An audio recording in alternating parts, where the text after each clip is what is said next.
What's good, YouTube? It's your boy D-Riv. Hey, today we got another special video. Today we're gonna be looking at how Triple H changed WWE forever. First time across channel, make sure to hit the thumbs up. Make sure y'all subscribe, man, because we're almost at 5K, as I've been saying for a while. We still ain't hit the goal, but we're getting closer and closer every day. So continue to show the support. Continue to subscribe. Things since Triple H have been on a big incline. Everything's been going up. Ratings, revenue, everything, literally everything has been going up since Triple H taken over. A lot more, a lot of fans have been, coming around. That's not even wrestling fans, and they're becoming wrestling fans because of Triple H and the other head guys of WWE bringing in athletes, superstars, all these other actors, all this kind of stuff. So it's really bringing in a lot of attention to WWE, especially with TKO, partnering with UFC, all that kind of stuff. So it's a lot. It's a lot. It's been a lot of big things happening for WWE. And they just got this big Netflix deal that's coming up next year. So I'm excited to see where that's going to go. Netflix having live Raw, and then everything's gonna be probably not PG, so it's gonna be really different. But hey, without further ado, man, if y'all got anything y'all want to react to, particularly, let me know down in the comments. But let's get into this video. Let's talk about what Triple H changed forever. Yeah, for W. I'm rusty, okay? It's been a minute. I'm rusty, okay? I usually don't mess up, and I usually don't stutter this much, but I'm rusty. So come in some slack. WWE as all make their debut on Netflix, and this will in turn completely change how their product is presented and received. Additionally, WWE will look to build on the past few years of popularity on a bigger platform, and ultimately, WWE could be facing a business boom that even eclipses the Attitude Era. Join us now as WrestleMania looks at how Triple H has changed WWE forever. Be sure to subscribe and hit that notification bell for daily wrestling videos, and follow us on Facebook for exclusive lists. They're delivering sellouts in every town and city across the world. This is down to a creative team led by Triple H that truly understands. He hasn't sold out everything, all right? You can't say he sold out everything because SummerSlam that just happened a couple weeks ago was not sold out, and we could see that there was a lot of empty seats. Understands what the modern WWE fan wants, and this is combined with a roster that is the right mix of experience and youth. Triple H, since taking over WWE Creative, has truly changed the game, pun intended, when it comes to pro wrestling. While some may argue that the rise of the WWE was certainly on the horizon during Vince McMahon's final few months in charge, it was Triple H who put the focus on storytelling, and he still continues to allow talent to get over in their own unique way. And most of the credit for the boom comes down to the Bloodline storyline, and this does indeed have some merit, and wrestling historians and journalists will label the Bloodline saga as one of the reasons for the modern boom. However, it goes beyond the Bloodline, as left, right and center, these are storylines and wrestlers that matter, and we're now in an era where fans aren't concerned that an organically over wrestler won't be pushed, and there's no longer a concern that the product will be booked for the enjoyment of one out-of-touch man. This creative and storytelling boom will no doubt continue into 2025, as it's been made clear that Triple H is a long-term booker, and there's no doubt that Triple H has a primary card. What do you think this is gonna... I'm gonna go ahead and give my prediction now, because I don't want y'all to say like, oh, I switched up or something whenever the time comes when this actually happens. So right now we got Solo as a tribal chief, and Roman came back, right? Roman and Solo are gonna go at it, obviously. Jimmy and Jay are gonna get back together, join Roman, take down a new bloodline, old bloodline versus new bloodline. Hopefully this will be a War Games match, but War Games is not usually until November. So we still got a minute for that because right now it's only August. So August, September, October, and then November. So they're gonna have to drag this out for another 3 months, which I feel like could happen actually, because you could start off.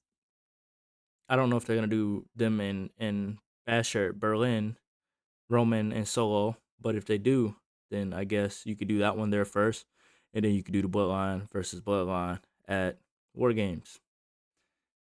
Maybe. Anyway, my thinking, they're gonna do that thing. They're gonna go somewhere within that realm or Rome or however you want to say it. They're gonna go somewhere in that area. Then once Solo and Roman are done, The Rock's gonna come back. Then this is the opportunity for us to have The Rock versus Roman at WrestleMania, like we all already wanted, and we are all, hoping for years ago. But obviously, recently with the Cody thing, we kind of was like, no, Cody has to finish his story. I wasn't one of those people because I wanted Rock versus Roman, but it's whatever. But eventually, it's all gonna lead to Rock versus Roman for the Tribal Chief title, not actual title like a championship title, but the title of Tribal Chief. So I feel like it's gonna go that way. For WrestleMania 41 penciled into his notebook already. In 2025, WWE will truly take a step into modern times as their flagship show Raw will be presented on Netflix. As things stand, in the US, Netflix has 84 million subscribers. This gives WWE a reach like never before. The exposure that the product and the WWE as a whole is going to receive is astronomical. Netflix truly changes everything, as WWE have zero limits and won't be shackled by ad partners for their respective network. Some fans, when the announcement broke earlier this year, raised the question surrounding the PG product. And based on TV over the past few months, it's been made perfectly clear that they're ready to leave the PG era right behind in the rearview mirror. We've seen wrestlers curse on live TV, and we've seen bloodshed in numerous matches and segments. WWE has been a PG presentation since 2008, and whilst the PG product did result in some great storylines and matches over the years, the world has moved on. Those younger fans who grew up under the confines of the PG product have grown up, and they're no doubt seeking a more mature wrestling product. Now, Triple H basically confirmed that the Netflix deal will drastically alter WWE's stance on PG, as this is what the head of WWE Creative had said during an appearance on the Pat McAfee show. We won't have those issues with Netflix. The ability to live globally, the ability to have everything seen all at once, everywhere. It's a game-changing moment. I think in many ways, not to disparage other partners because we want to be everywhere, but that's sort of where the world is heading, is streaming services. I think it's why this Netflix deal for us was so game-changing. I think everybody's going to be watching us in January, especially those other sports. From a business side, they're going to be watching to see what we do differently, and how that's received. WWE have a huge it's gonna be a lot of blood. You already know as soon as they go to Netflix, it's gonna be a lot of blood. A lot of blood. It's gonna be a lot. It's gonna be a lot of new matches introduced. It's gonna be crazy. It's gonna honestly feel like the early 2000s again.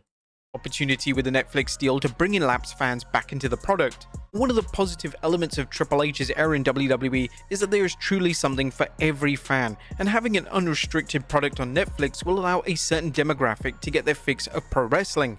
It's no secret that even the most loyal of wrestling fans have become sick of the WWE product before Triple H took over, and the Renaissance era isn't just a marketing.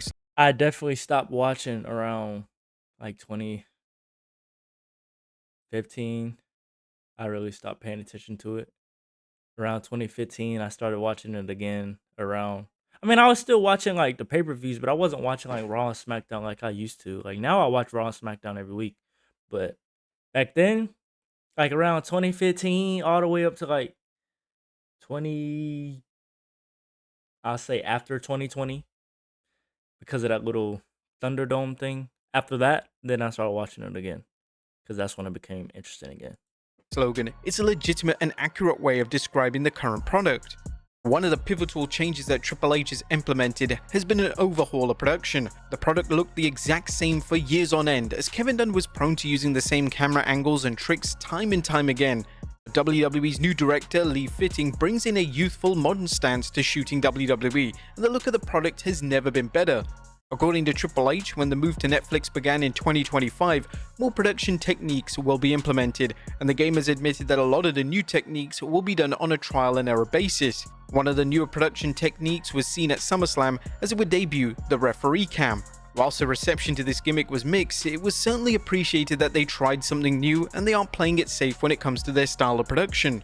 Triple H addressed the future of WWE on the post-2024 SummerSlam press conference, and one thing was clear from the game's speech. He and names such as Nick Khan have a clear agenda on how they want the WWE's business model to evolve, and according to the game, fans haven't seen nothing yet. We had a very specific agenda between myself and Nick as far as how we wanted to approach this year and how we wanted it to roll out.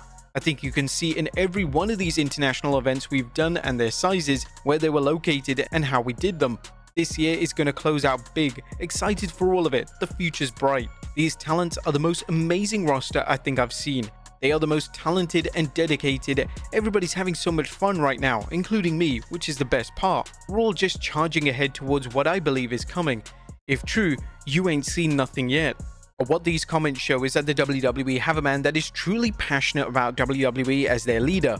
Vince McMahon was always past his sell-by date as a booker, and it's hard to imagine McMahon delivering a speech of this nature where he puts over the roster in such a positive manner. Triple H's love for the industry is infectious, and it's hardly a surprise that most of the roster have nothing but praise for the game, and that is with specific praise coming from names such as Randy Orton. I was just about to talk about Randy Orton. I literally was just about to talk about Randy Orton. That's crazy time. But look, Randy Orton recently said in a interview with Cody Rhodes that he's never leaving WWE. He just signed another 5 years. He ain't going nowhere. And he said he's gonna keep going until he can't no more. So he said even when he's done, he's still gonna be around. So I'm thinking, where do y'all see him? Where y'all see him at? I see him probably at the performance center being one of the trainers or something. Or just being a mentor backstage. But he said he's gonna be around WWE forever. He said he's never going anywhere. So I'm excited to see what he does. I'm excited to see if he goes down to NXT and works with those younger guys, or if he's just gonna stay around backstage with the main roster. More than likely, he's gonna go down to the performance center and help some of those guys. CM Punk and AJ Styles, who have cited how the game puts a focus on compelling storytelling whilst making sure talent welfare is at the forefront at all times. In relation to the talent welfare point, WWE have altered their model I seen Xavier Woods at the airport. That's crazy. in terms of events over the past 2 years. It used to be a commonplace for WWE to run their talent into the ground. The talent would constantly be traveling from town to town, and this led to their bodies being broken down. Even names such as CM Punk called this out, and it was only when Triple H took over that WWE revised the model. They still have live events, yet they have vastly reduced the schedule for talent. Certain talent are allowed to skip live events if they have other commitments, and one of the major reasons this is even possible is due to WWE having so many names that are insanely over at this time. Randy Orton, who worked under Vince McMahon for the majority of his career, discussed this during a 2024 interview with WrestleBinge, and this is what the His veteran dad? I don't know his dad was still alive. had to say.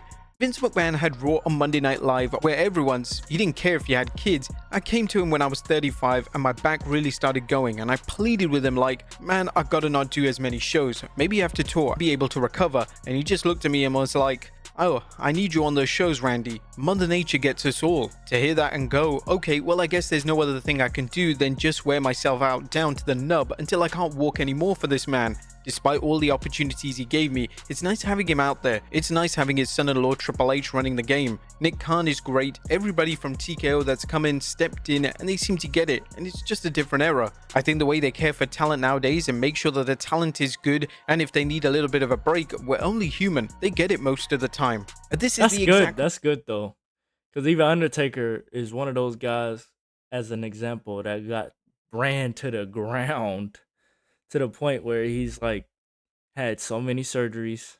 Like he said, he don't even know how many surgeries he's had now. Like that's ridiculous. You don't even know how many surgeries you had at this point, bro.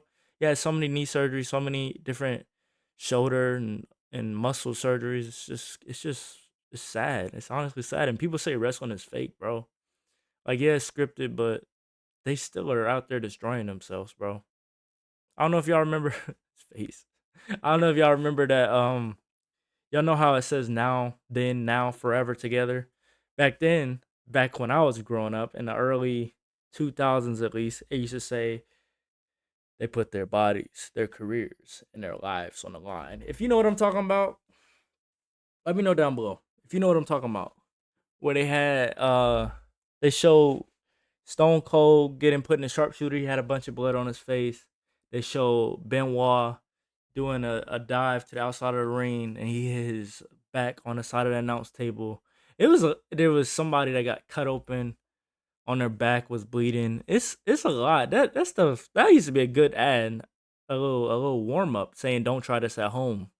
So I think they should probably bring something like that back. I don't even know if they still do it or not. I don't remember, but they definitely used to always put that "do not try this at home" thing on the screen, and I remember it like it was yesterday. Reason why talent morale has skyrocketed. Triple H was a full-time talent in WWE for decades, so he understands how it works, and he understands how vital it is that talent are happy.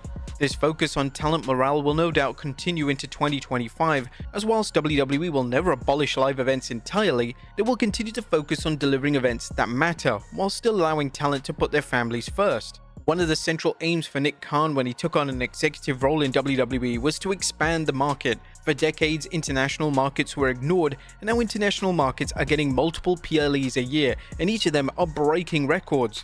This is likely to That Bad continue Bunny into the next year, as numerous countries have been rumored for a PLE. And of course, there's the ongoing rumor that WrestleMania could be coming to the UK. Could 2025 be the most successful business year for WWE to date? Time will tell. All the signs are there. The Netflix deal will be hard to mess up, as the current fan base will simply jump over to the platform, and this will be combined with millions upon millions of individuals who may have never watched a WWE show in their life. WWE will also do their best to build and develop a thriving roster, led by names such as Cody Rhodes, Roman Reigns, and The price of Netflix is gonna go up too.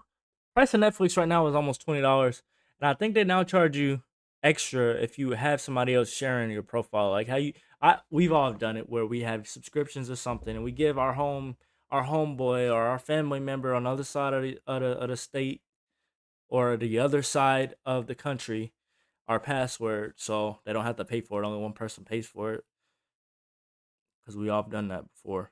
Don't sit here and act like you haven't. But I think they now charge you extra if somebody else in a different location signs on to your account. Uh, Correct me if I'm wrong. Let me know down below. I don't remember exactly how it went, but I've seen something about that. Rhea Ripley. 2025 could be the year in which Triple H's vision is finally realized, and the WWE emerges into the best place it's ever been. What would you guys think of Triple H? And that's the end of it anyway. Well, if y'all got any other videos you want me to react to in particular, let me know down in the comments. I got a lot of videos. I got over 700. So if it's your first time and you like this video, tap into something else. I got a lot right here on the screen too. So, but as I always say, like the video, subscribe if you're new. It's your boy D-Rib, man. I'm out.